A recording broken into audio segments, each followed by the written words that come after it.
नमस्कार दोस्तों, crime stories channel पर आपका स्वागत है। दोस्तों, आज की जो एक क्राइम की घटना है वो है देश की राजधानी दिल्ली से। 22 नवंबर 2013 की शाम को राजकुमार अपने घर की पहली मंजिल पर साफ सफाई करने गया तो उसे वहां पर कुछ बदबू महसूस हुई। वो इधर उधर देखने लगा। जिस तरफ से बदबू आ रही थी वो उसी तरफ बढ़ गया। बालकोनी से होते हुए राजकुमार एक कमरे के पास पहुंचा तो वहां बदबू और बढ़ गई।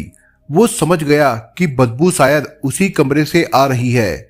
उस कमरे में बाहर से ताला लगा था क्योंकि उसमें रहने वाला किराएदार राहुल 3 दिनों पहले अपनी पत्नी खुशबू को लेकर कहीं चला गया था। कमरे से आने वाली बदबू किसी चूहे वगैरह के मरने की नहीं लग रही थी। किसी गड़बड़ी की आशंका से राजकुमार डर गया। वो सीधा साधा आदमी था, इसलिए उसने तुरंत 100 नंबर पर फोन कर दिया। पुलिस को जो कॉल मिली थी उसमें पता मकान नंबर B13/1B, गली नंबर 3, अंबिका विहार, करावल नगर बताया गया था। पुलिस कंट्रोल रूम ने ये सूचना थाना करावल नगर को दे दी। साथ ही पीसीआर वैन भी बताए गए पते पर पहुंच गई। ये शाम करीब 6:30 बजे की बात है। राजकुमार पुलिस वालों को पहली मंजिल पर स्थित उस कमरे पर लेकर गया जिसमें से बदबू आ रही थी। चूंकि कमरे में बाहर से ताला लगा था इसलिए पुलिस भी नहीं समझ पाई कि बदबू किस चीज की है। पीसीआर की कॉल मिलने पर थाना करावल नगर से एएसआई कविराज शर्मा और कांस्टेबल कृष्णपाल को बताए गए पते पर भेजा गया। थाना पुलिस के पहुंचने तक राजकुमार के घर के पास काफी लोग जमा हो चुके थे। सभी तरह तरह के कयास लगा रहे थे। कविराज शर्मा ने भी उस कमरे के पास जाकर देखा जिसमें से दुर्गंध आ रही थी। कमरे पर लगे ताले को उन्होंने क्राइम इन्वेस्टिगेशन टीम के आने से पहले छेड़ना उचित नहीं समझा। उस कमरे में दरवाजे के ऊपर एक रोशनदान था। उस रोशनदान से कमरे में झांका जा सकता था। कविराज ने एक सीढ़ी मंगाई और उस पर चढ़कर कमरे में झांक कर देखा। कमरे में गुप्त अंधेरा होने की वजह से कुछ दिखाई नहीं दिया। उन्होंने रोशनदान से टॉर्च की रोशनी डालकर अंदर देखा तो फर्श पर पड़े खून के साथ साथ एक बड़ा सा बैग भी दिखाई दिया। कविराज शर्मा माजरा समझ गए। उन्होंने क्राइम इन्वेस्टिगेशन टीम को मौके पर बुला लिया। क्राइम टीम द्वारा बंद दरवाजे के फोटो वगैरह लेने के बाद कविराज शर्मा ने कमरे का ताला तोड़ा। जब दरवाजा खोला गया तो बदबू के भभके ने सभी को नाक बंद करने के लिए मजबूर कर दिया। अंदर कमरे में फर्श पर एक बड़ा सा लाल काले रंग का बैग पड़ा था। फर्श पर खून फैला था जो सूख कर काला पड़ चुका था। बेड पर बिछी चादर और वहां रखी रजाई पर भी खून के धब्बे दिखाई दे रहे थे। बेड पर चूड़ियों के टुकड़े पड़े थे। ये सब देखकर यही लगा कि इस बैग में किसी का शव होगा। बैग की चेन खुली थी। अंदर प्लास्टिक का एक बोरा रखा था। बोरा बैग से बाहर निकाला गया तो उसमें से खून बह रहा था। बोरे को खोला गया तो उसमें से एक युवती का शव निकला जिसकी गर्दन कटी हुई थी। शव सड़ चुका था। शव देखकर राजकुमार ने बताया कि ये राहुल की बीवी खुशबू है। चूंकि राहुल वहां से गायब था इसलिए ये बात साफ हो गई कि पत्नी की हत्या राहुल ने ही की है। एएसआई कविराज ने इस मामले की सूचना थाना प्रभारी लेखराज सिंह को दे दी तो वो भी घटनास्थल पर पहुंच गए। उन्होंने घटनास्थल का मुआयना करके मकान मालिक राजकुमार गिरी से पूछताछ की। राजकुमार ने बताया कि राहुल शर्मा अपनी पत्नी खुशबू के साथ 15 अप्रैल 2013 से वहां रह रहा था। 19 नवंबर को जब वो नीचे गैलरी में खड़ा था तभी उसने राहुल को जीने से उतरते देखा था। पूछने पर राहुल ने बताया था कि खुशबू की बहन की डिलीवरी होनी है इसलिए वो अपनी बहन के यहाँ जा रही है। वो आगे चली गई है। 19 तारीख के बाद राहुल वापस नहीं लौटा था। आज जब वो ऊपर की साफ सफाई करने गया तो बदबू महसूस हुई। तब उसने इसकी सूचना पुलिस को दे दी। घटनास्थल की जरूरी कार्रवाई निपटाने के बाद पुलिस ने शव पोस्टमार्टम के लिए अस्पताल भिजवा दिया और हत्या की रिपोर्ट दर्ज कर ली। इस केस को सुलझाने के लिए थाना प्रभारी लेखराज सिंह के नेतृत्व में एक पुलिस टीम बनाई गई जिसमें inspector Arvind Pratap Singh, sub inspector Zafar Khan, सहायक सब इंस्पेक्टर कविराज शर्मा, कांस्टेबल कृष्णपाल और दयानंद आदि को शामिल किया गया। पुलिस को राजकुमार से पता चला कि राहुल को अंबिका विहार के रहने वाले उसके एक परिचित उमेश ने किराए पर रखवाया था। इससे पहले राहुल उसके यहाँ पर किराए पर रहता था। पुलिस ने उमेश से संपर्क किया तो उसके पास से राहुल का फोन नंबर और पता मिल गया। वो लोनी क्षेत्र के गांव हाजीपुर वेहटा का रहने वाला था। पुलिस ने राहुल का फोन मिलाया तो वो स्विच ऑफ मिला। हत्या करने के बाद कोई व्यक्ति घर पर मिले ऐसा कम ही संभव होता है। फिर भी राहुल के बारे में पता लगाने के लिए पुलिस उसके गांव हाजीपुर वेहटा गई। पुलिस ने गोपनीय रूप से राहुल के बारे में जानकारी जुटाई तो पता चला कि वो घर पर नहीं है। इसी पूछताछ में पुलिस को एक चौंकाने वाली बात पता चली। चौंकाने वाली बात यह थी कि राहुल शर्मा ने 20 नवंबर को बुलंदशहर की एक लड़की से शादी की थी और ये शादी घर वालों की मर्जी से सामाजिक रीति रिवाज से हुई थी। सवाल ये था कि राहुल दिल्ली में खुशबू नाम की जिस लड़की के साथ रहता था वो कौन थी। बहरहाल पुलिस टीम दिल्ली लौट आई। पुलिस राहुल के फोन नंबर को सर्विलांस पर लगाकर बराबर वॉच कर ही रही थी कि 23 नवंबर की शाम को पता चला कि राहुल के फोन की लोकेशन करावल नगर चौक के आसपास है। राजकुमार गिरी राहुल को पहचानता था, इसलिए पुलिस टीम उसे अपने साथ लेकर करावल नगर चौक पहुंच गई। पुलिस टीम सादे कपड़ों में थी। वो काफी देर तक राजकुमार को इधर उधर टहलाती रही। इसी बीच राजकुमार की नजर चाय की एक दुकान पर गई। राहुल शर्मा वहां एक बेंच पर बैठा चाय पी रहा था। राजकुमार के इशारे पर पुलिस टीम ने उसे दबोच लिया। थाने लाकर जब उससे खुशबू की हत्या के बारे में पूछताछ की गई तो उसने बड़ी ही आसानी से हत्या का जुर्म कबूल कर लिया। उससे पूछताछ के बाद एक दिलचस्प कहानी पता चली। राहुल शर्मा के पिता आदेश कुमार मूल रूप से उत्तर प्रदेश के गढ़मुक्तेश्वर के रहने वाले थे। उनके परिवार में पत्नी के अलावा 2 ही बच्चे थे, बेटा राहुल और एक बेटी। हालांकि उनका छोटा सा परिवार था, लेकिन वो परिवार को हर तरह से खुश देखना चाहते थे। इसी चाह में वो लोनी चले आए। लोनी में वो इसलिए आए क्योंकि ये दिल्ली की सीमा से सटा हुआ था। उन्होंने सोचा था कि वहां रहकर अपने लिए दिल्ली में कोई काम धंधा खोज लेंगे। थोड़ी कोशिश के बाद उनकी दिल्ली होमगार्ड में नौकरी लग गई। शुरू में तो उन्हें होमगार्ड का काम करते हुए अच्छा लगा, लेकिन 5-6 सालों बाद ही इस काम से उबरने लगे। वजह यह थी कि इससे उन्हें अच्छी आमदनी नहीं हो पाती थी। अब तक उन्होंने लोनी के पास के गांव वेहटा हाजीपुर में मकान भी बना लिया था।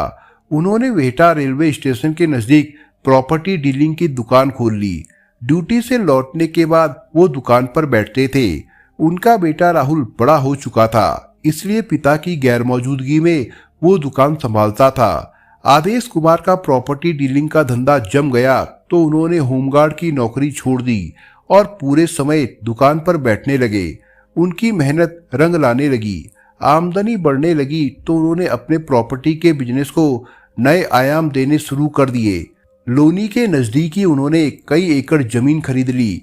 उस जमीन पर उन्होंने अपने बेटे के नाम पर राहुल विहार नाम की कॉलोनी बसानी शुरू कर दी। इकलौता बेटा होने की वजह से राहुल घर में सबका चहेता था।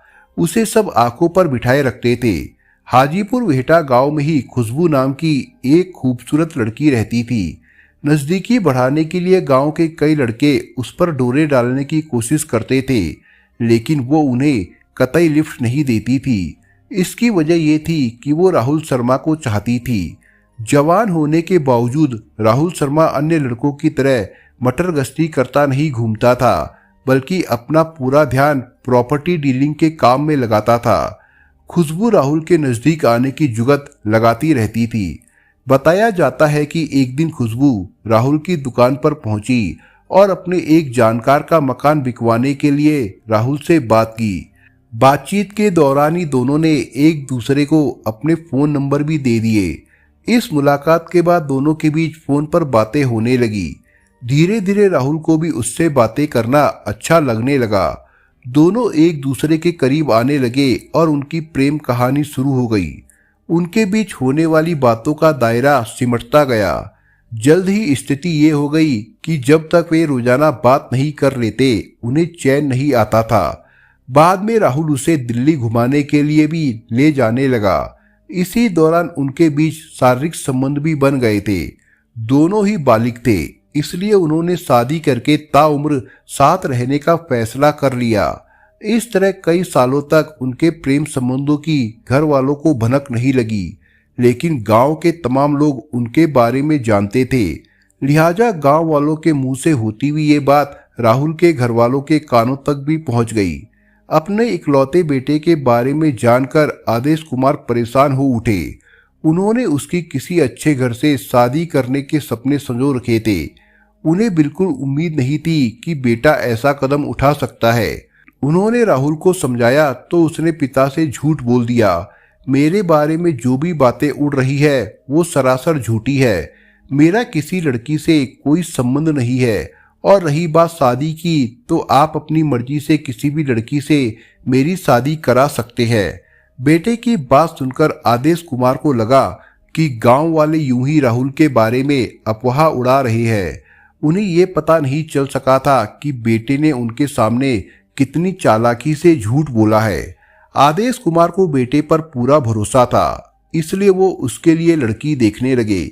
उधर पिता से बातें करने के बाद राहुल समझ गया कि उसके प्रेम संबंधों की भनक घर वालों को लग गई है।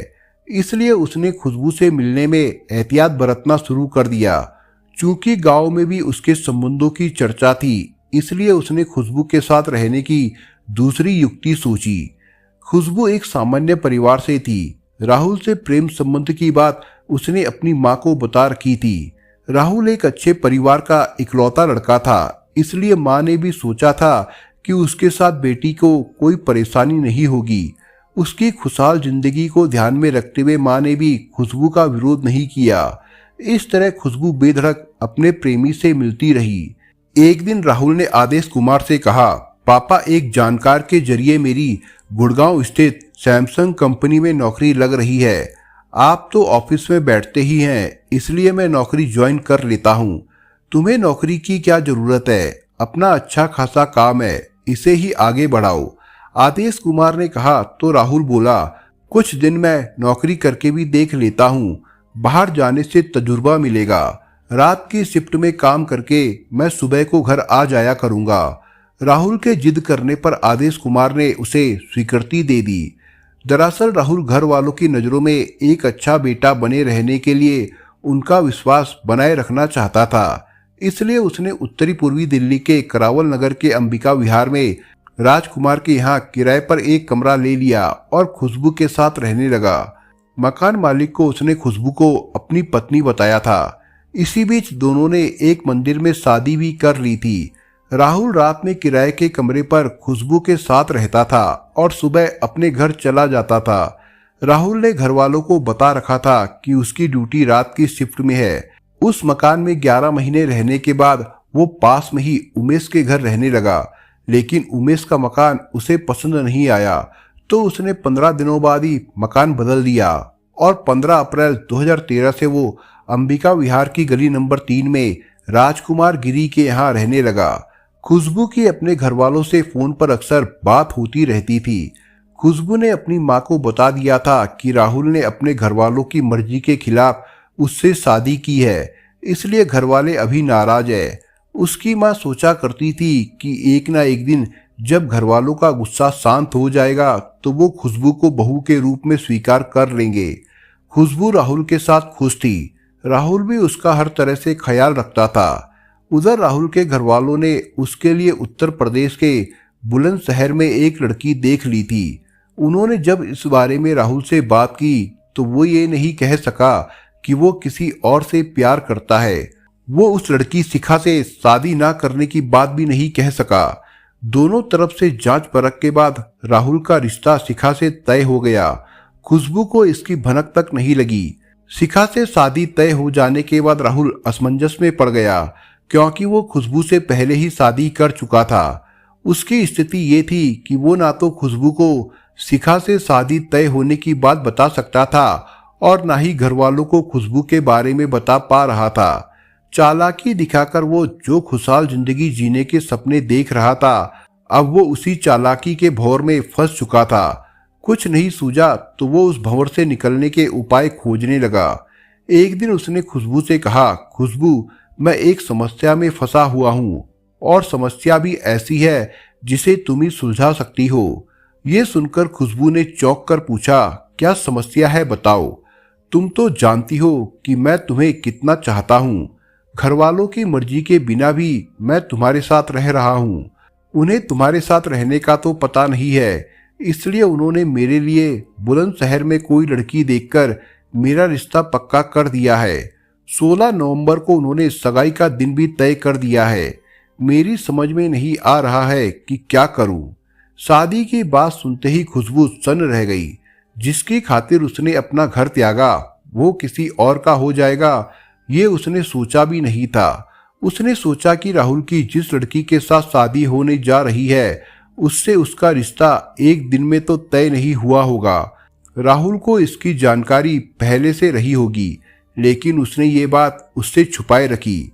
इसलिए वो बोली, राहुल ऐसी बात तो नहीं है कि घर वालों ने तुम्हारी मर्जी के बिना शादी तय कर दी हो।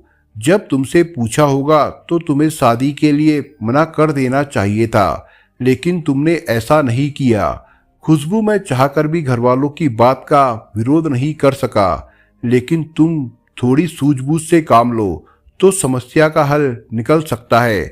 वो कैसे? इसका एक ही तरीका है कि शादी होने के बाद तुम उसे भी स्वीकार करो, यानी दोनों साथ रहो।